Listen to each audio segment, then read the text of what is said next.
Welcome back, everyone, to Watcher of All Things. My name is Kiki. This is my podcast where we talk movies, TV shows, and all things entertainment. It is episode 13, and today we are talking Alex Garland's Civil War, a movie that I've been looking forward to since that very first trailer came out. It's been a very intriguing premise to me. I have lots of stuff to say about it. I really liked it, but I also have some things that I think people might not like. But before we even get into that, hope you're all doing well. Like, this is so weird. It's episode 13. I've done this for 13 weeks now. It's so odd, but I've been having like so much fun doing it and, you know, running even social media for it in my spare time when I'm not working. This is just such like I don't know, it's just a fun thing, just constantly thinking about and talking about movies and having an outlet to put this all into. So I hope you've all had a great week. It's been a top tier week for me, especially being a Conan O'Brien fan. Not only was he on The Tonight Show this week, but he was on the greatest ever episode of Hot Ones, and I'm not afraid to say that. I think there's been very good episodes like Pedro Pascal and Paul Rudd, which are two of my favorites, but I think Conan completely topped the charts with Hot Ones this week, and that was so much to watch, and that was such a treat for for Thursday. This week, it was also a big deal. It has been CinemaCon going on for the last 3 days, I think, and that's basically like I think it's a private convention that invites like theater owners, is what I understand. It invites theater owners to like come and look at, I don't know, different things and maybe some media, and basically all the big studios and, I don't know, filmmakers just come and show the movies that they're going to be releasing. So for the news segment this week, every story is actually from CinemaCon because there was some stuff earlier in the week, but everybody's been kind of like saving their stuff for CinemaCon. So lots of stuff to get through. Let's get right into the news. The first big piece of news that I saw was about Deadpool 3, and we got some, like, Disney was there obviously at CinemaCon, but we got some Marvel stuff, but the big one was Deadpool and Wolverine. They showed Captain America stuff, and it seemed interesting, but I don't really think it's worth talking about. Once we get like a trailer and stuff, it'd be more worth it. But anyways, there's this really great summary website, the Popverse, and they talk about everything that happened at CinemaCon. I highly suggest you go if you want like a nice compiled list of everything that's happened. So I have a story from them that was about Marvel Studios' new Deadpool and Wolverine sneak peek features Kevin Feige jokes, the TVA, and Wade Wilson as a car salesman. They kind of showed, I think there was like a preliminary clip of Ryan Reynolds and Hugh Jackman fully in character and like in costumes and telling everyone to shut off their phones. And, you know, Hugh Jackman has the full-on voice and he's like, turn off your fucking phones, bub. And apparently it was really great. Anyways, we kind of get some more plot details. So again, there's going to be time codes for the entire episode. If you don't want to know anything about the plot of Civil War, you can just listen to the non-spoiler section. But also, if you don't want to know anything about any of these movies that they talked about, I mean, they didn't spoil movies, but they did show trailers. So if you don't like watching trailers, skip ahead, go to the non-spoiler parts, but you can listen to the parts you want, all in the description. But anyways, it looks like in Deadpool and Wolverine, Wade Wilson is not Deadpool. So the story, his life is actually falling apart. He can't make rent. So he's a car salesman apparently, and it's his birthday, and at his birthday, there's a bunch of familiar faces, like it's in the trailer. All of his friends are there. The party's interrupted by the TVA as it's shown, and you know, he's making jokes about Kevin Feige and stuff like that. And it is an R-rated movie. Like it doesn't look like they're toning anything down for Disney. So if people were worried that they're gonna have to make it like some kind of PG-13 kid friendly or teenage friendly, they're certainly not. So they did show briefly Hugh Jackman in the yellow Wolverine suit, and he drops an F-bomb, but there was no like look at the classic yellow hood yet, like his cowl thing, the Wolverine cowl. But you do see him like in the suit at least, which is really cool. So yeah, it's interesting. It looks like Wade Wilson is supposedly instrumental to protecting the sacred timeline, is what pop culture or Popverse is saying. Mr. Paradox asks Wade to leave his timeline, and we'll see this summer, I guess, what happens. But yeah, it looks like a really interesting story. I don't think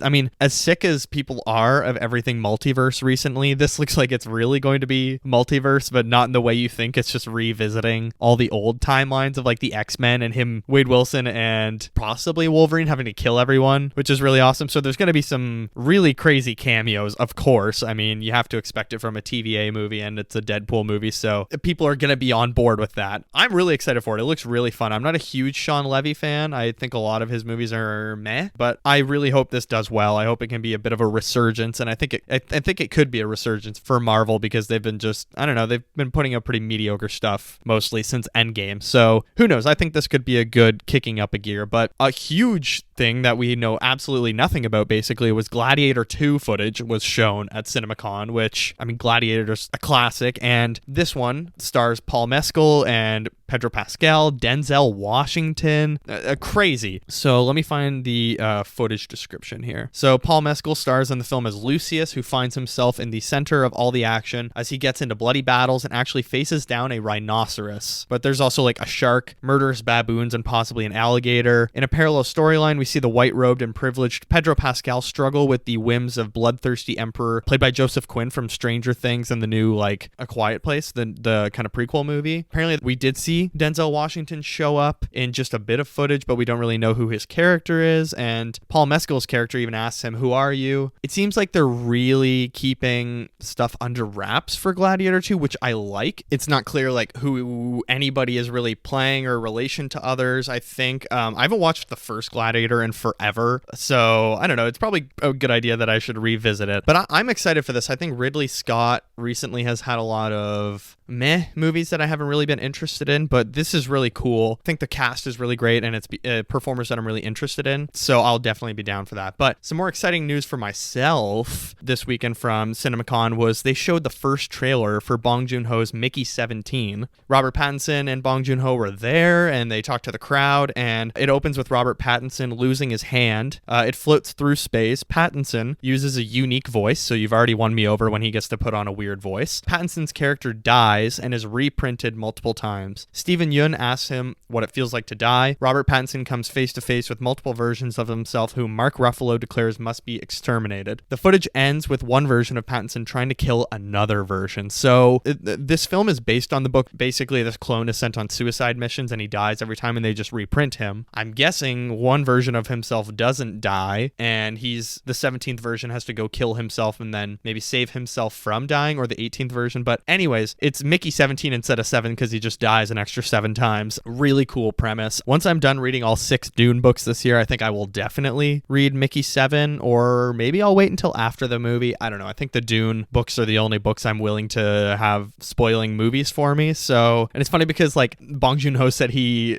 cast Robert Pattinson because he has such like crazy eyes and he could do all the variations of Mickey in the story and during the shooting, and he's such a creative man. All the ideas he has, especially creating Mickey 18, he really inspired me, is what he said. And Pattinson said he chose to sign on to the film because I've been the biggest fan of Bong for many, many years. I got sent the script. I was told you're going to love the script, but the part is impossible. So I guess it was, an interesting challenge for Pattinson. And he loves, as we saw in The Boy and the Heron, he loves putting on a weird voice. I mean, he's put on weird voices his whole life. Like Good Time, he does an accent. In the movie The King, he does like a funny French accent. The Lighthouse, the Batman. I mean, the Batman is like the, funniest voice because he's just this bat dude. But anyways, I really hope they put out a trailer or something, because all we have seen for Mickey 17 is that like 5-second teaser when they initially announced the date. And for me, that's not like nearly enough to get me excited, but they're lucky that one of my favorite actors is in it, because that's the only reason I'm really holding on to this. And I really want this movie to be good because it's I love sci-fi and it's another cool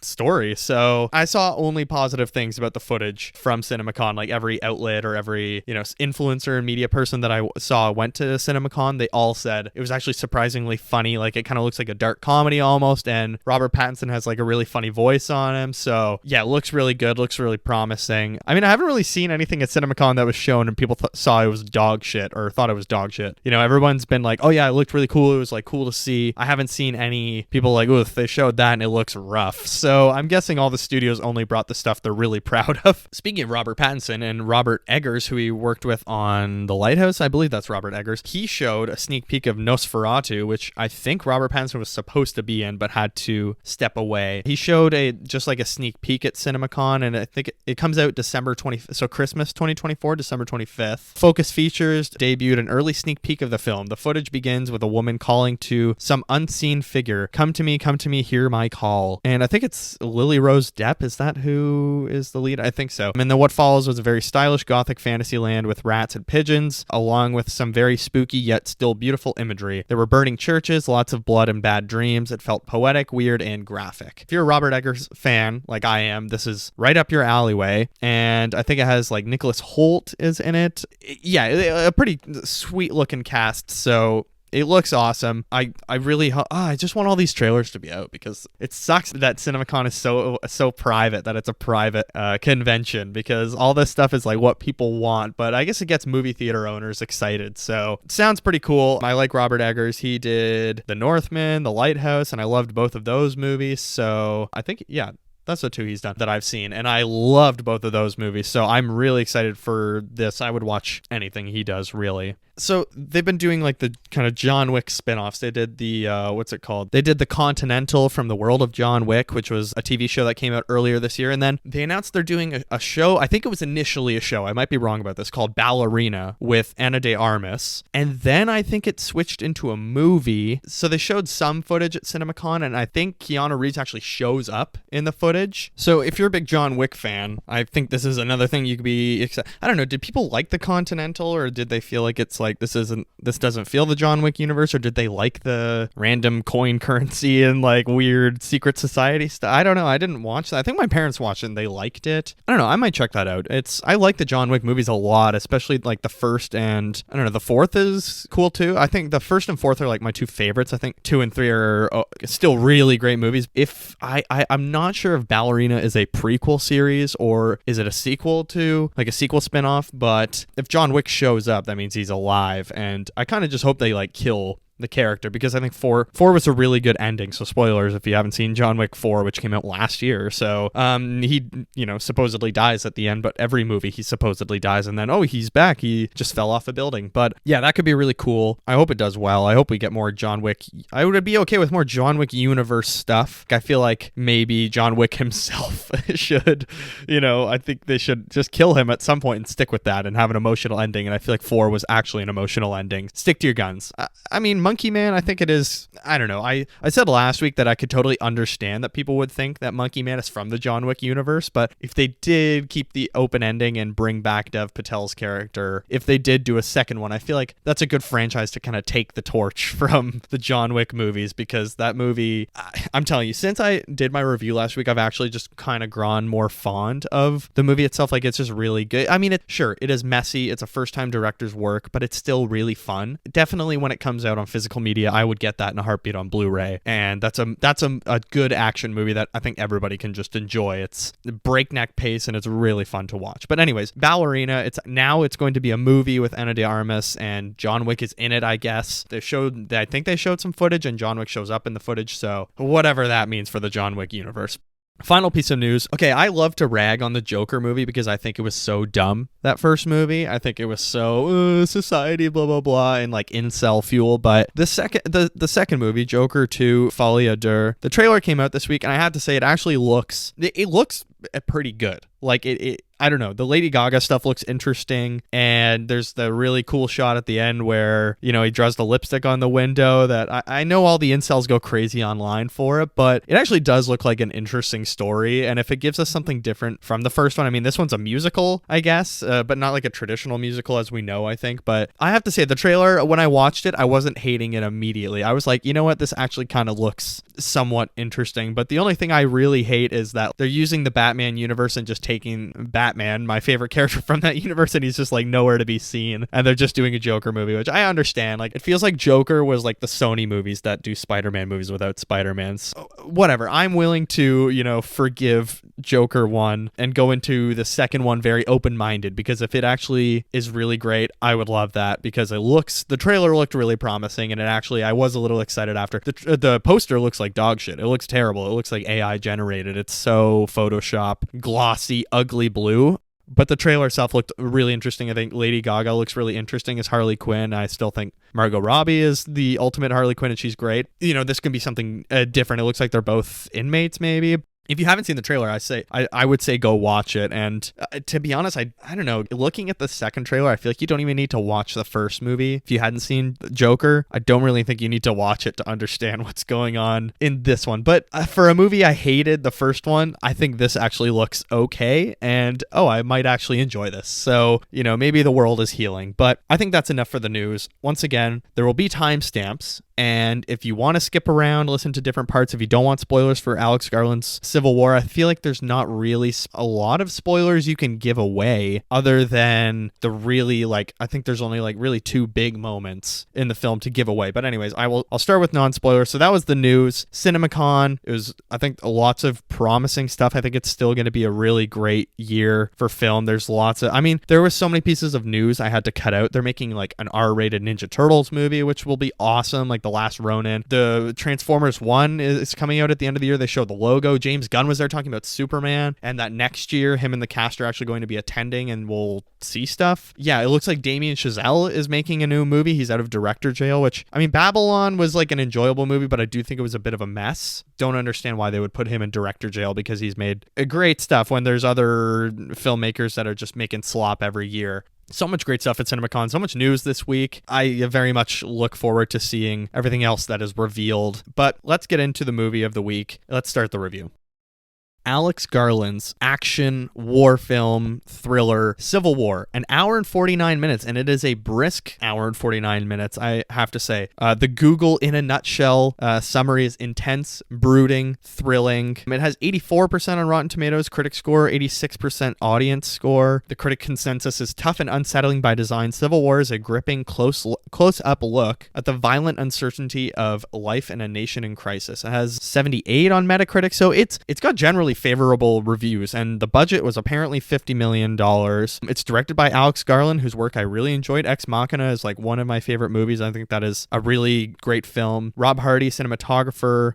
It's an A24 film. The synopsis is: in a dystopian future America, a team of military-embedded journalists races against time to reach Washington, D.C. before rebel factions descend upon the White House. The story is like a bit of a race against time, but not really, I would say. It's more just following this crew of journalists on a journey. So it's written by Alex Garland, of course. He's a great writer. And as I said last week, this is, I think, the last film or thing he's going to direct for a while. He's not like leaving filmmaking completely, but I don't think he's going to be directing anything for a while. So the film, it stars Nick Offerman as a president, Kirsten Dunst as Lee, Wagner Moura as Joel, Jefferson White as Dave, Kaylee Speeney as Jesse, who is phenomenal as Priscilla. A really great cast, actually. Stephen McKinley Henderson, or Stephen McKinley Henderson, I'm not sure how you say his name, who's in the Dune movies. He plays Sammy. He's awesome in this as well. Right away, I'll say the cast is phenomenal in this. The cast is great. I think in the trailers, what you see is exactly what you get. You get a lot of great, you get a really great photojournalist story in the middle of, you know, a second American Civil War, and I really enjoyed it. I think people going into this movie that are under the impression it is strictly a war film and it's going to be combat the entire time, you're going to the wrong movie, and you took the wrong thing away from all of the trailers. So straight up, I really enjoyed this. I gave it 4 out of 5 on Letterboxd. I thought it was really good. It wasn't mind-blowing. It didn't like tear me out of my seat. I think it's a really kind of terrifying warning of what the American Civil War would look like if there was another one. And I'm Canadian, and there's even a shout out to Canadian currency in this. It's still a very shocking message for everyone to hear. I really like the kind of it has great rising tension throughout the story, because it is like them on a race to Washington, D.C. before the Western forces close in, which is shown in the trailers, but it's kind of not talked about. Like it's just like a sudden event, but it is them getting to the White House, and that's all shown in the trailers. This is not spoilers. I'm still in non-spoilers, but yeah, there's like small tense scenes in like groups of 3 or 4 that will have you on the edge of your seat, and it's shown in the trailer, the one with Jesse Plemons, who is of course married to Kirsten Dunst, and oh my god, that is one of the most tense scenes in the film, and my heart was racing. Yeah, that is one of my favorite scenes in the movie, I think. Okay, I'll stick to non-spoilers, so I'll start with the cast. Everyone's really great in this. Kirsten Dunst plays this kind of experienced photojournalist who has really been all over the world capturing Americans involved in other countries' civil wars, or just other countries in general in the middle of civil wars, and you kind of see the whole film, she's kind of going through an existential crisis, because now the war is in her backyard, and she sees her own country fall fall apart. And, that's shown in the trailer. She has a really great line of like, you hope every time you're taking pictures that it's never going to be your own country, and now it finally is, or something along those lines. That's kind of what she's talking about. Wagner Moura, who plays Joel, he's in Mr. and Mrs. Smith. He plays Pablo Escobar in Narcos, I believe. He's really great in this as Joel as well. Kaylee Speeney plays Jessie, who is this younger photojournalist who's like just getting a start, and Lee, Kirsten Dunst's character, is one of her idols. What I really like about this film is, like I said, if you're expecting a war movie that's all about combat and like militaries or politics, it's really not. It is a movie about war through the eyes of photojournalists. And like, Monkey Man last week, the emotional core of this movie is really what makes it. And as maybe not mind-blowing as it may be, it's still a really great film that I would definitely rewatch and I would highly recommend to people. Joel is such an interesting character because he's kind of he seems like more of an adventure seeker than someone who's really shocked by what's happening, like Lee and Jessie. Lee is kind of torn the entire film, and you can really see that she's kind of dead inside and just worn down from all of the combat she's seen and everything she's photographed in her life, whereas Joel seems like much more of a daredevil, and he's very fly by the seat of your pants kind of thing. And just a very great cast and a mix of characters that I think bounce off each other really well. And Kaylee Speeney as Jessie is a really great part of the cast because she's this newcomer who's not exposed to all of this. She's just getting her start, and Lee has to really guide her of, if you want to be in this, you have to be prepared to see things like we just saw. And it's just a really great bond between them. And yeah, I couldn't speak highly enough about the cast. Mr. McKinley as Sammy, who's great as Hawat in the Dune movies. He's awesome in this. He's an extremely experienced, like end of his career journalism, and he is so awesome in this. I loved all of his interaction, especially with Lee. That you can tell they know each other and they've both been around the block, but he's much older than her. And he says, like, and this isn't spoilers, their dialogue is in the trailer and all the clips if you see them. He's telling her to not be so harsh on Jessie because she's young, and she actually reminds Sammy of Lee when she was younger. So I think one thing that really keeps this movie ticking is the passing of the torch between Lee and Jessie, and we're kind of learning with Jessie about the world of photojournalism. And yeah, just really great. And I saw it in IMAX last night, and I have to say, if you're going to see it and you have IMAX available, I would highly recommend, because the sound design, phenomenal for the movie. And I wasn't a big fan of the needle drops in this movie. I think some of them are a little odd, but some of them are great. The sound design of the film overall is, really great. All the gunshots and the planes flying over, but also just like if something explodes and you kind of get the piercing in your ears. Just really interesting sound design. I think Alex Garland movies really do that well, like Annihilation and Ex Machina. So if you can see it in IMAX, highly recommend you do, because for me, it was totally worth the price of admission. I really like that it's a photojournalist story, because I think it's simple enough to tell an American Civil War story, and we would maybe know what that looks like, but I think this is a very interesting entry into this world, as we're experiencing it through these four characters and how they have to capture what this war means. And we see the photos they're taking when they're in these heated scenes, and it's really awesome. And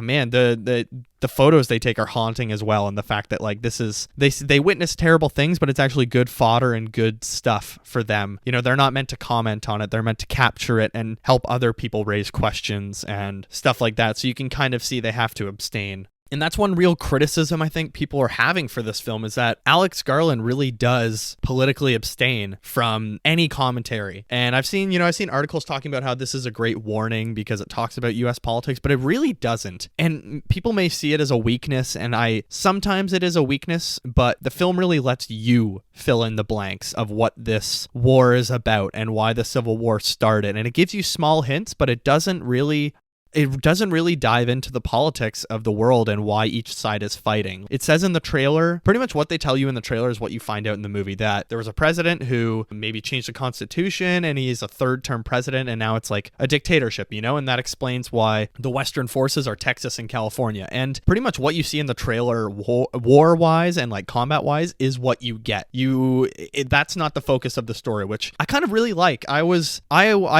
guilty of going into this and expecting maybe a lot more combat footage than we got, but I was pleasantly surprised with what we did get of this interesting story of American photojournal, well, American mostly. I think Joel is, I'm not sure, he says he's from Florida at one point, but he has a very thick accent and it kind of plays part of the story. But anyways, you see he's definitely an American citizen, I would guess. You see this group of Americans coming to a reckoning with what their country has become and it falling apart, and you see them witnessing, we're seeing history through their eyes. But yeah, it's not, I've seen a lot of great reviews as well on Letterboxd of people being like, I understand why people that would be upset about the lack of political commentary. Alex Garland really holds back of not using current day issues or things like that as a crutch. He goes into it very open-minded and just tells you there is an American Civil War, but doesn't tell you what side is what very much. Like, he's not relying on winning sides. He's not trying to make a strictly liberal or strictly conservative film. He's just warning about, for all you patriots that think you want a civil war, it is not what you think it's going to be. And I'll get more into that in spoilers of why that is. But I understand people might be disappointed of not getting a war movie going in, but I think what you do get is actually a very interesting world to be in, war photojournalism, because you see, the war in Ukraine, we have tons of photojournalists, but then you have, the genocide in Gaza. Palestinians are being forced to be their own photojournalists, and it's just I think it's a very important topic, this film, that it goes over, of the idea of photojournalism, especially in widespread media, and how people choose to ignore things, and photojournalists are helping spread awareness so things can be questioned, so we have an honest depiction of what's happening. So I really enjoyed this film, and I would totally watch it again. I think it's a very important subject matter. It's not only a great story itself, but just the crafting of it is phenomenal. I really enjoyed how this movie felt, how it looked, all that stuff. It's just, it was really awesome. Alex Garland doesn't really do poorly made things. I think he's a really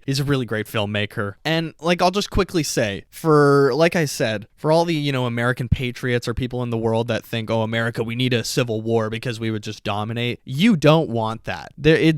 Civil war makes neighbors turn on each other. It makes friends turn on each other. You see families even torn apart because people take sides and lines are drawn in the sand. And this movie is this isn't really a spoiler, but it's not going to affect any revelations, but one soldier or radical perhaps on one side has someone that he's imprisoned at one point in the film, and he says, oh yeah, I used to know that guy. We went to high school together. He didn't really talk to me very much. And it's like, people don't realize that when civil wars happen, it tends to be people who know each other that are fighting each other. And that's what I've seen a lot of that in my major research project for my master's, which is about the Bosnian War. And it's very often it's people fighting each other that knew each other in the past lives. What else can I say about this? I think what it says like I said, in the trailer, it kind of explains the war very well. And although there's not extreme commenting or the throwing around of buzzwords and stuff like that in this movie, I actually really enjoyed that you're kind of figuring out the pieces as you go along. And the start of the movie, I think it just lays out the sides very well and all the different alliances. There's the Florida Alliance, there's the Western Forces, which is California and Texas, and then there's the United States. All of that's in the trailer, and I think it's just explained really well. And although it doesn't explain why these people are all teamed up together, you're not confused or kind of befuddled, and you don't find yourself, oh, well, the whole movie didn't really make sense because I didn't know. It's totally fine, and you just understand that there's a civil war, and now we're focused on the photojournalists.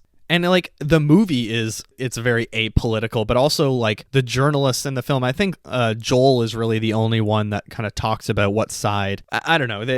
Generally they're unfavorable of the president, but because it's a clear dictatorship, they don't really throw their opinion around very much or pick sides very clearly, and they're not very passionate about it. They're kind of just there to capture what's happening, and it's their job. We're just seeing these four people at work, and it's really great. I don't want to say too much. I'll get more into spoilers in a sec. And you never even hear Republican or Democrat in this film. There's literally no political parties mentioned or anything like that. It's just there's been clear lines separated, and it's very interesting dynamics in this. And you kind of see them traveling to Washington D.C. from New York City, and you kind of see the political downfall throughout the country. The economy economy's collapsed, and it's not a spoiler, but Canadian money, it's used as a bribe at one point, which is really funny because sitting there in Canada, I could feel like the energy spike kind of in the crowd at my movie theater. It's like, oh, hey, we're still worth something in this movie, and we didn't like join in or something. Maybe Alberta will, but who knows? Okay, I'm going to get into spoilers in a moment, but I'll just kind of summarize this non-spoiler section. This is not a war movie. This is a photojournalist looking at war movie and what it means to them and what it means to be a photojournalist. It's a very interesting warning, this film. I highly recommend people watch this. Doesn't matter how you sway politically. I think this is just a very good warning for everyone of what a civil war in any country actually looks like. So now I'll get into spoilers. Of course, the story is like them going to Washington, D.C., but along the way, the United States military is falling apart and they're negotiating their surrender. So like the last third of the movie is them actually going into Washington because, well, first of all, the whole goal is Joel wants to interview the president, who they pretty much shoot journalists on site in the Capitol. But his goal is to interview the president, so that's why they're going to Washington, D.C. But before they get there, their story is gone because it turns out the Western forces are ready to invade Washington and reclaim the United States under a new government. So yeah, that's a very interesting turning point because up to then, it's not really a combat movie very much. There's only one scene where you have the Western forces versus the American military, and that's where we first see kind of Jessie finding her footing, because earlier in the movie, she kind of freezes up when they're driving by a gas station. And you just get a quick glimpse in the background of these two men hanging in like an old shack or like a car wash kind of segment thing. And they don't see it, but you get a quick glimpse. But then Jessie sees it and she goes down to take a photo. And then one of the guys at the gas station, they look like, I don't know, they look like Trump supporter kind of dudes. They're dressed like in hillbilly fashion, you know. The guy follows her, and that's when Lee follows them as well. And Jessie has completely frozen up. And that's when Lee kind of has to take the initiative and be like, oh, can I take your picture standing beside these guys? And makes the dude actually feel proud, and that's when he says like, oh yeah, I knew one of these guys in high school, blah blah blah. And that's like the only time really that Jessie freezes up, because from then on she's devoted to capturing everything, and it's really, that's when you see Lee on the back foot mostly. I think this is a really great story about Lee having an existential crisis about the American way and the fact that she's been capturing all these civil wars on other countries, and then it's finally in her backyard, and both her parents and Jessie's parents just live on farms and completely act like nothing's happening. You see people in Pittsburgh acting like nothing's happening when they get there, and it's really interesting kind of the plethora of people politically that are in this movie. There's those who don't pick sides, act like nothing's happening and ignore everything. There's those who are like our journalists, show indications of which way they think is right, but aren't passionate about the subject. They just know what's right and kind of, don't preach at others. And then you have like the ride or dies like Jesse Plemons, who will shoot anyone that's un-American, like, oh, you're Chinese, and talks about, oh yeah, those are American states. A really great plethora of like political stances in this movie. But yeah, it's a really great passing of the torch story. And like the dynamic between Lee and Jessie starts in the first scene of the movie, where Lee is outside taking pictures in New York. Jessie's there as well, and there's kind of a protest going on, and then a bomber walks in, like a suicide bomber. They walk in running in with the American flag and blows up the place. And then Jessie first see Lee taking pictures of all these dead people who were killed in the bombing. Lee saves Jessie, first of all, like hides her behind a cop car. And the conversation ends when Jessie asks Lee, like, would you take my photo if I were killed there? And Lee says, yep. And at the end of the film, Lee, Joel, Jessie are all going through the White House with the Western forces as they are capturing the White House. They're hunting down the American president because Joel wants that quote from him, and Lee and Jessie want to take photos. And you see how reckless Jessie is going into open fire and taking pictures when like clearly she should be ducking behind cover and stuff like that. And it's just building and building and building, and you every time you're anticipating, oh, Jessie's gonna get a bullet here, she is about to die. And then finally at one point she steps out. You see 3 guns point at her. Lee jumps out, pushes her over, and then Lee gets killed because she takes like 4 bullets for Jessie. And at that point,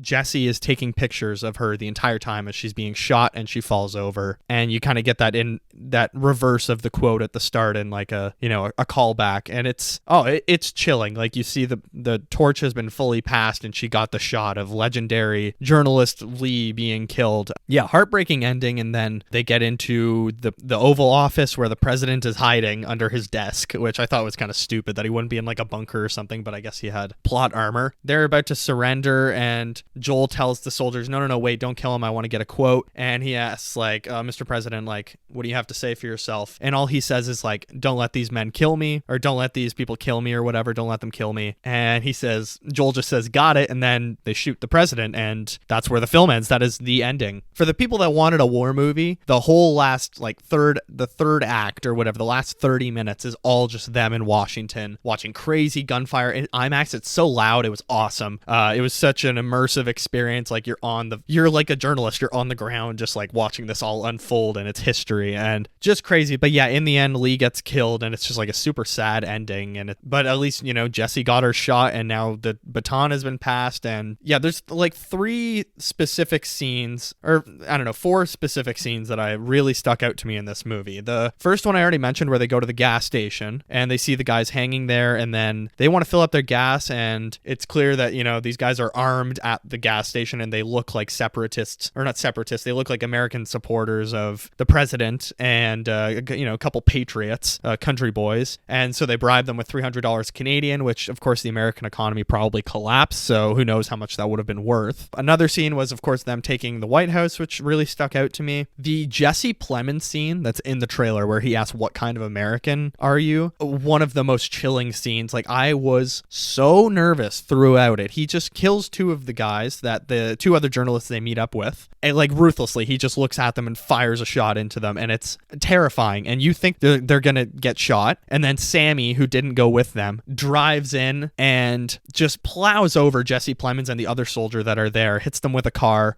Jesse Plemons, who's a soldier in the film, and I'm not sure what his name is, but the 2 American soldiers die. Jesse falls into a pit where they have been putting corpses of people they have killed, so she falls in there with the 2 guys, and she has to crawl out, and it's just a really gruesome scene where you see they're making a mass grave, because I think at that point they're very clearly losing the war, and now they're just killing whoever is supporting the new regime. But in that process, Sammy is shot because he's driving the car, and they start shooting rounds at him, so he takes a bullet. Unfortunately, he bleeds out and dies, and that was a really sad part of the movie. That's when they're at a Western Forces base, that when he dies, and that's when they realize, oh, they're like about to invade Washington, and they tag along, and they say, we're gonna go interview the president. So yeah, that was a crazy scene with Jesse Plemons, one of my favorite scenes this year, other than every scene in Dune Part 2. Those are 3 scenes that really stuck out to me, as well as there is a sniper scene where they're driving on this country road, and it's like in between 2 farmers fields kind of, and then there's just this like winter wonderland display that they're about to drive through, and all of a sudden a sniper bullet just flies through their window. It doesn't hit anyone, but they're like, holy shit. So they pull over, hide behind cover, and then they see 2 what I would think are maybe Western forces, but it's unclear. I don't think so. I think they're American soldiers, actually, that are hiding and trying to spot the sniper that's in a house that's far away. So within different scenes, the kind of person in the scene that's making you nervous or who is threatening danger to these journalists change. Like, sometimes, I don't know, like in that sniper scene, I think it's American soldiers that they're siding with, and then all of a sudden, like 2 scenes later, they're being threatened by American soldiers, Jesse Plemons. So it's very interesting how they're clearly like working with both sides and just kind of capturing the war itself through both sides' experiences. So yeah, I don't know what else I could say. I cannot recommend this movie enough. It's really great. I don't think it's not going to change your life, but I do think it's a really important film for people to see politically, or kind of how we share the narratives of war is very interesting. I have a couple of Letterboxd reviews that I want to read. The first one, this person wrote a poem, 4 stars by Jay Bird. Democracy will start to shrivel as journalists' heads always swivel. A trip to DC, land of the free, hoping the world can be civil. I just thought that was bars, so I wanted to share it. Another one, 4 stars. This is what America would look like 2 days after being told they can't argue with each other over Twitter, because that's all Twitter is. And I've actually been surprised at the lack of like political discourse around this movie on Twitter or Reddit, or people like aren't getting mad, because I think Alex Garland did a great job of de-weaponizing all of that rhetoric and all that discussion by making the movie very apolitical and kind of blurring the lines of who's who and, you know, making things unclear. I think he did a great job at that, because it kind of takes away the initial threat of people being able to pick sides after the movie comes out. Yeah, that was Civil War, Alex Garland. I'm very happy with it. I think it's not like my favorite movie of the year, but it was still really great experience. We've been seeing a lot of good movies recently. I'd highly recommend it. Here we go. What else did I watch this week? Well, the Curb Your Enthusiasm series finale was last Sunday, sadly, and I have to say it delivered more than I could have ever hoped. I think it was great. They doubled down on the Seinfeld finale where Larry, he's sent to jail, but then Jerry Seinfeld is in the finale, and as much of a creep he is, and I really just dislike him, he's actually funny in the series finale. The jury is supposed to be like sequestered, but one of the jury members went to a restaurant the night before the delivery of like the sentence, so Larry just walks scot-free, and it was just really great. It was so funny, tons of great cameos and stuff like that. I'm gonna miss Curb Your Enthusiasm so much. That's been one of like my favorite shows for a while, and I've been watching it like live every Sunday since season 10, I want to say, since like 2019. So I've watched a couple of seasons, but I will really miss it. I love Curb Your Enthusiasm so much, and I think every season, like even the worst season, maybe the Fatwa season, is even still a funny season. Like there's still good moments. Like it's just crazy how much the show's changed over the years and evolved and just like stayed hilarious. But I'll miss it. I don't think it's ever gonna like come back. I mean, Larry David's what, 72, 78? He's old, man. He can't keep doing this. Another finale this week, not a series finale, but Invincible season 2 finale was this week, and it was pretty good. I think splitting the season into 2 parts was a big mistake. I feel like it lost a lot of momentum between the 2 halves. I was just starting to get invested when they had the mid-season break, and the break really just killed it for me. Like by the time it came back, I was like, oh yeah, what's going on again? I can't really oh right, the Viltrumites and stuff like that. And I think the action and stuff like that wasn't as great in season 2. I think season 1, the story was a lot better. I still really enjoyed this season, to be honest. I still really liked season 2. It was really great, but I just think season 1 was still a little bit better, and it felt like something new, where season 2, I think it was just really drawn out. Like the villain in the finale feels like he's not really there the entire time. So yeah, I don't know. I think they shouldn't I really don't like mid-season breaks. I think that's not smart. You're killing any momentum you have. Like, and now in the world of streaming and online discourse, it's really hard to know, do people want stuff dropped all at once? Like the Fallout series all dropped yesterday at once, or 2 days ago all at once.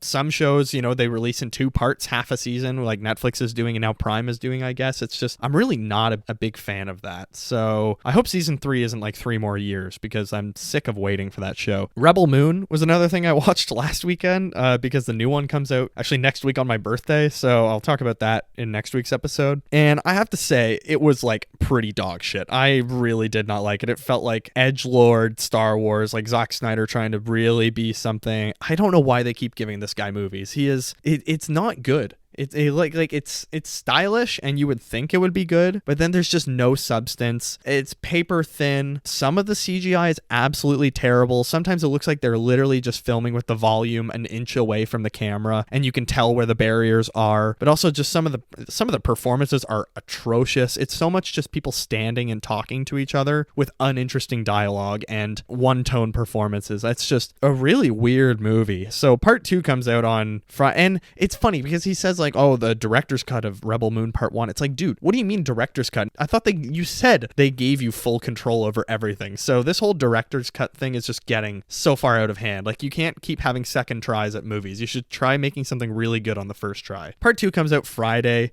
I don't know. Part 1 has so much exposition dump in it. It's just like exhausting to watch. And I hope part 2 is, I mean, if it is good, that would be really cool. But part 1 was just so weak. Just so, I don't know, paper thin. So we'll see. I don't know. I'll talk about it next week when I watch it. But a good movie I watched Heat last Friday night, like I said I was going to. Oh my God, so good. I haven't watched it in, I don't even know how long, but it's just as great as like I remembered it. It still completely holds up. It's so 90s, but like it's still like 90s, late 90s thriller, early 2000s. And yeah, 5-star on Letterboxd for me, easy. It was so awesome, and I can't wait for a Heat 2. I mean, just the action, like the whole heist sequence when they're running through the streets, and just how much it reminds me of GTA 5 as well is so funny watching it. So yeah, I absolutely loved Heat, and it's such a rewatchable movie. I mean, it's 2 hours 50 minutes, but it completely blows by when you're watching it. Like Al Pacino is so goofy in that movie. Robert De Niro is so like dark and brooding, and Val Kilmer's awesome in it. It's just like great performances in Heat. It's so awesome, and the great ass scene is so funny to watch because it's just constantly memed online, and then when you see it, it's one of those movies that has been so memed that when you like see the frame while you're actually watching the movie, you just start laughing. It's one of those, but it's still a great movie to watch. I mean, if you've never seen Heat, I can so highly recommend it. It's so great. It's one of like, I think it's one of the best action heist movies you can really watch. Like, there's so many good heist movies. I mean, all the Oceans movies, like the Oceans 11, 12, 13. I'm like I don't know. I was like fine with it, but Oceans 8 I've never seen. We're getting a new one with Ryan Gosling and Margot Robbie, I believe, and actually Ryan Gosling's hosting Saturday Night Live this weekend, so I'm extremely excited for that. And actually, I also watched Saturday Night Live last weekend. I watch it most weekends, but Kristen Wiig was the host last weekend, and it was one of the best episodes I would say we've had in, I don't want to say years, that might be overhyping it, but at least this season, it's been my favorite episode, and I think Ryan Gosling has a very tough job on his hands this weekend of topping it, because every sketch hit for me. There was no sketch where I was like, oh, that's kind of stupid. I wasn't a big fan. Kristen Wiig was absolutely just hilarious, and the cameos from celebrities were nuts. Like, so many people were in it because it was her 5th time hosting, so she joined the 5-Timers Club. So yeah, SNL knocked it out of the park last weekend for once. The last thing I watched was Survivor 46 this week. They split the tribe into, like, the merged tribe into 2 tribes at the challenge, and yeah, I think now that Banu is gone, the season is really cooking, and I like this cast a lot, but I feel like, I saw on Reddit, someone was like, do you think the editors are really holding back how much beef there was on the island? Like, I think there was some real drama that went down and they're editing some stuff out, but yeah, maybe. I don't know. It seems like there's so much tension on the beach, and like, we're just getting a very clean version of it, and like a very, I don't know, very pacified version of the season. But I think this is still a really good season post-Banu era. I think that's everything I watched. I'm going to try and finish the first Dune book this weekend and start Dune Messiah. That about does it for episode 13, Civil War, guys. I think Alex Garland delivered a very good film. Again, can see why people wouldn't like it, but for me, it was something that I wasn't expecting. And as always, you can help the show grow by liking, subscribing, and commenting on YouTube. Let me know, what did you think of Civil War if you saw it? What do you think of all the director's cut things of like people putting movies out and then being like, oh, it wasn't our best version, blah, blah, blah, stuff like that. Yeah, like, subscribe, and comment if you want to help the show grow on YouTube, as well as rating and reviewing and following on Spotify, Apple Podcasts, Amazon Music, and Acast. If you like and subscribe, as well as rating and reviewing 5 stars, it really does help the show grow, and I really appreciate it. You can also follow the show on Instagram at Watcher of All Things, as well as TikTok, where I post small things. If you just look up Watcher of All Things on TikTok, I'll show up. I think the user is watcher.of.all.things. You can also email the show, watcherofallthings@gmail.com, with your thoughts, questions, if you have ideas for episodes, as always. Yeah, why not get in touch with the show? Let me know, what did you think of everything we've discussed? Do you have ideas for episodes of things you want me to talk about in the future? What do you think of all the CinemaCon news? Did anything stick out to you that I may have missed? Next week, it'll be Fallout Rebel Moon Part 2, as I said. Thank you all so much for watching. I appreciate your support every single week. I will see you in the next one.